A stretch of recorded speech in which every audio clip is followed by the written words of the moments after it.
Welcome to our channel my home Pakistan. मैं हूं आपका होस्ट मंसूर अहमद।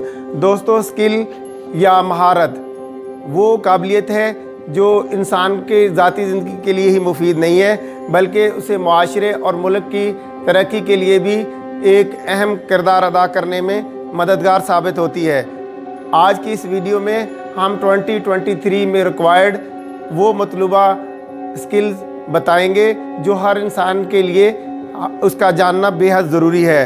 इन महारतों के मुतल्लिक आप जानेंगे जो आपके सिर्फ इसी साल ही नहीं बल्कि आने वाली ज़िंदगी के लिए भी बहुत मुफीद हैं। नाज़रीन, कॉग्निटिव फ्लेक्सिबिलिटी की स्किल वो काबिलियत है जो नए आइडियाज़ सीखने से मुतल्लिक है।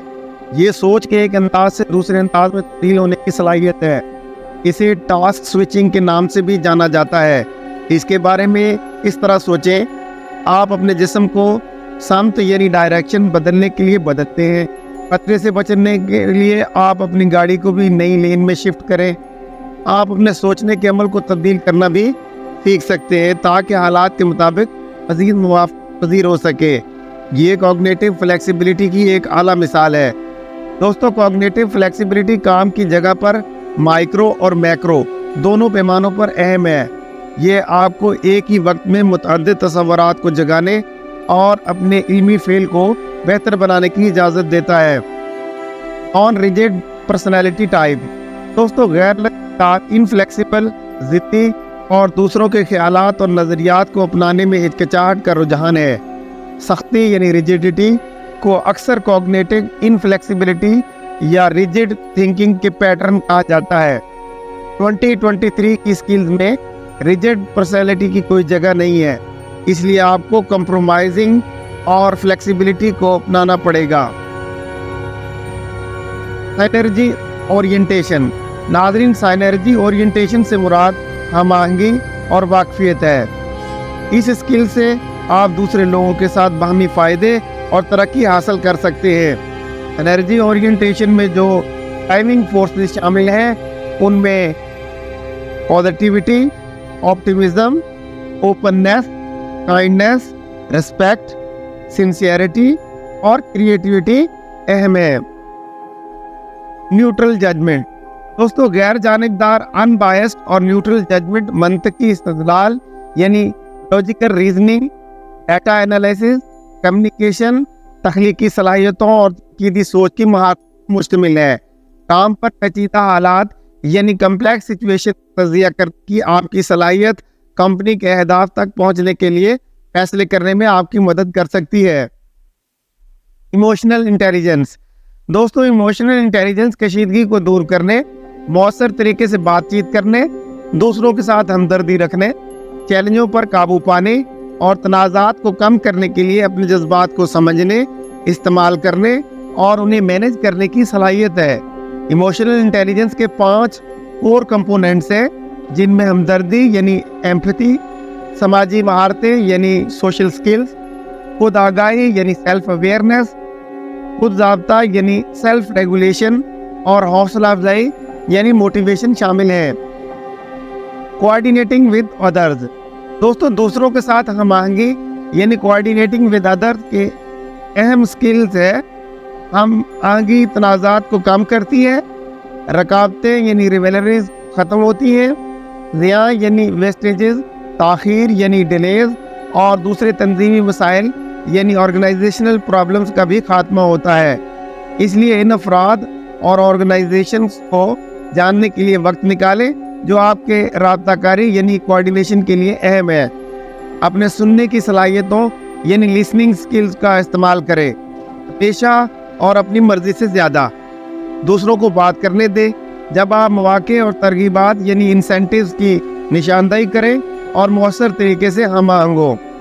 दोस्तों, काम की जगह पर कोऑर्डिनेशन की महारतें आपकी बहुत सी मूविंग पीसेस को देखने और तमाम टुकड़ों को एक साथ लाने के लिए एक मंसूबा बनाने की सलाहियत है। अच्छे कोऑर्डिनेटर बड़ी तस्वीर को बनने से पहले देखते हैं और उसे समझने के तरीके तलाश करते हैं।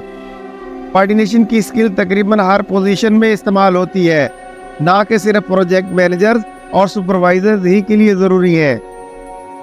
People management. नाज़रीन, लोगों के नज़्म नस्क यानी मैनेजमेंट स्किल्स जिन्हें सॉफ्ट स्किल्स कहा जाता है, टेक्निकल स्किल मुकाबले में इसकी तारीफ करना मुश्किल है।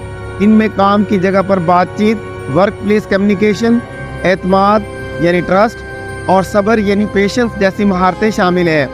चंद एक के नाम और सादा अल्फाज में ये वो महारतें हैं जिनकी आपको ज़्यादा से ज़्यादा नताइज के लिए मैनेजर के तौर पर ट्रीट करने, इनके साथ बातचीत करने और इनकी रहनुमाई करने की ज़रूरत है। Creativity and innovative thinking. दोस्तों, तख्लीकी सलाहियतों और इख्तराअ यानी इनोवेशन का अमल 2 मराहिल में होता है। तख्लीकी मरहला जिसके दौरान ख्यालात पैदा होते हैं, उसके बाद इनोवेशन स्टेज आती है जब इन ख्यालात को मौजूदा तरीक़ाकार, नुक्ता नज़र या प्रोडक्ट्स को बेहतर बनाने के लिए लागू किया जाता है या नई तख्लीक की जाती है। पूरी इंडस्ट्रीज में 4 इनोवेशन स्किल्स बहुत अहम है, जिनमें leadership skill, strategic thinking, communication skill और क्रिएटिव प्रॉब्लम सॉल्विंग स्किल्स शामिल हैं। Systematic and analytical thinking. दोस्तों, सिस्टमैटिक थिंकिंग ज़ाती यानी एनालिटिकल सोच के बरक्स किसी निज़ाम का एक जामे नज़रिया कायम करने और उसके बिहेवियर की वजाहत करने के लिए मुतअद्दिद महारतों की ज़रूरत होती है।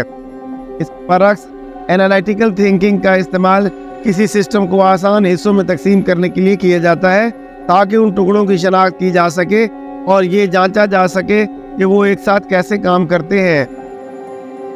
Complex problem solving. दोस्तों, इसमें कोई दो राय नहीं कि प्रॉब्लम्स को सॉल्यूशंस की ज़रूरत होती है, जो कि सिंपल पर्सनल टास्क से लेकर बिजनेस और टेक्निकल फील्ड्स के कम्प्लेक्स इश्यूज तक होते हैं। अगर आप प्रॉब्लम्स को मौसर तरीके से हल नहीं कर सकते हैं तो आप मुमकिन तौर पर ताख़ीर का सबब बनेंगे और अपने साथियों को मायूस करेंगे।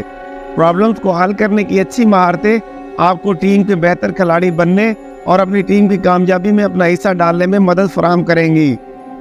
एक कॉम्प्लेक्स प्रॉब्लम वो है जिसमें बहुत से तय्युरात होते हैं और जिसका नतीजा गैर यकीनी होता है। एक पेचीदा मसला यानी कॉम्प्लेक्स प्रॉब्लम की एक मिसाल बच्चे की परवरिश है। आप एक बच्चे की परवरिश से सीखते हैं, लेकिन अगले बच्चे को मुख्तलिफ नुक्ता नज़र की ज़रूरत हो सकती है। काम पर एक पेचीदा मसला की मिसाल में सरासर बदसलूकी यानी ग्रॉस मिसकंडक्ट शामिल है, जैसे कि हरासा करना या अल्कोहल के ज़ेर असर काम पर पहुंचना। आप जिस किस्म के मसले का सामना कर रहे हैं उसकी बुनियाद पर आपको एक मुख्तलिफ तरीका अख्तियार करने की ज़रूरत पड़ सकती है। दोस्तों, कम्प्लेक्स प्रॉब्लम्स के हल में मुशाहिदात यानी ऑब्जर्वेशंस को इकट्ठा करना और बाखबर फैसले करने के लिए सवालात पूछना शामिल है। इस बात पर गौर करना कि मुस्तकबिल में होने वाली पेशरफ्त किसी मुमकिन हल की मुसलसल कामयाबी की किस तरह मुतासर कर सकती है और ये समझना कि इस हल से शामिल अफराद और आसपास के माहौल दोनों पर क्या असर पड़ेगा।